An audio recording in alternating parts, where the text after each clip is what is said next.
təbrik edirəm, gözəl bayram münasibəti ilə 75 il belə baxanda həm çoxdur, həm də azdır. Süleyman mənim həyatının hər üzünü görmüş, hər cür sınavlardan keçmiş insandır.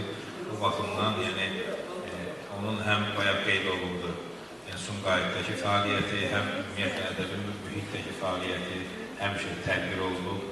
Bəzən bizi ittiham edirlər, bəzi jurnalistlər, mən hər yerdə bunu deyirəm, çünki ürəyim yaralı o məsələdə ki, yazarlarımız hər bir mövzuda yazmırlar, əsərlər azdır. Yəni, heç olmasa desələr ki, oxuduq, xoşumuza gəlmədi, yenə də adam başa düşər. Amma yoxdur deməyin özünün arxasında bir əvvələsizlik var. Və elə adamların qarşısına çıxarılması əsərlərdən biri də Süleyman müəllimin And romanıdır ki, o bir neçə dillərə tərcümə olunub.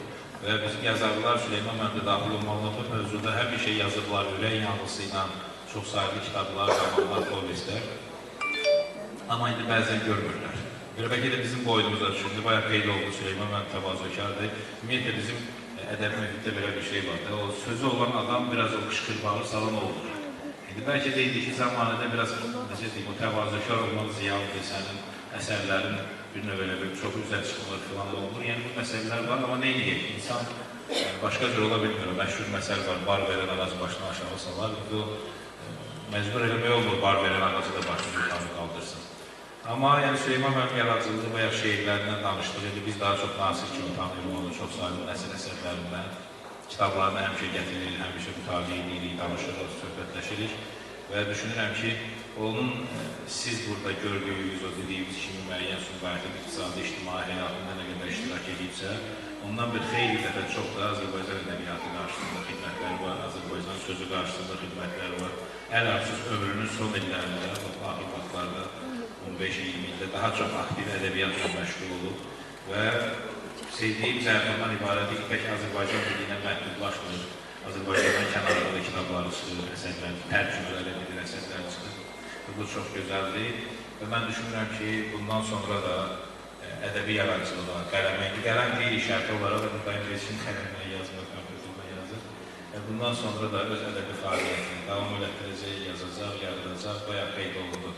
Zəfərimizdən əvvəl də Süleyman müəllimin əsərləri çox idi, əlhəmsiz bu mövzuda və Zəfərdən sonra da artıq yeni reallığın ədəbi mühitdə, ədəbiyyat müstəvisində əks olunmalı məsələlərində də Süleyman müəllim yenə də aktiv fəaliyyət göstərəcək və artıq bu dəfə qələbəmizə həsr olunan çoxlu əsərləri yazacaq. Mən Yazıçılar Birliyinin rəhbərliyi adından təbrik edirəm Süleyman müəllimi, çünki biraz üst-üstə düşüb, siz bayaq qeyd ediniz ki, Sumqayıtın 75 illiyi dram teatrının yubileyi, amma ondan əlavə bu günlərdə həm də bizim bir neçə Bakıda böyük tədbirlərimiz var. Bilirik ki, böyük kitab festivalı başlayıb artıq bir neçə gündür Expo mərkəzdə. Yəni bizim ədəbi mühitin əksər simaları orada da gün ərzində çoxlu tədbirlər keçirilir, təqdimatlar, sərgilər və eyni zamanda bugün həm də Beynəlxalq Kino Festivalının açılışıdır. Bu baxımdan yəni bir neçə tədbir üst-üstə düşəndə daha xoş olurdu. Yəni görürsən ki, ölkənin mədəni həyatında yüksəliş var, fəaliyyət var. İnsanlar nə qədər qınasaq da tam olaraq mədəniyyətdən, sənətdən, o mənəvi üstəvindən kənarlaşmır. Yəni çox xoşdur və buradakı insanlarla mən çox sevə-sevə baxıram ki, gəlirlər. Yəni bir yazıcı adına gəlirlər, bir şair adına gəlirlər. Bu doğrudan da sənətə, sözən, ədəbiyyatı olan diqqətli idarədir. Mən bir daha təbrik edirəm Süleyman müəllim Yazıçılar Birliyinin rəhbərliyi adından uzun ömrə, can sağlıqlar arzu edirəm. Düşünürəm ki, bayaq dediyimi təkrar edirəm. Bundan sonra da bizim qələbəmizə aid, Azərbaycanın yüksəlişinə aid çox sayılı ədəbi əsərlər yazacaq və biz də sevə-sevə onun təqdimatlarını keçirdib kitablarını çəkəcəyik. Təşəkkür edirəm.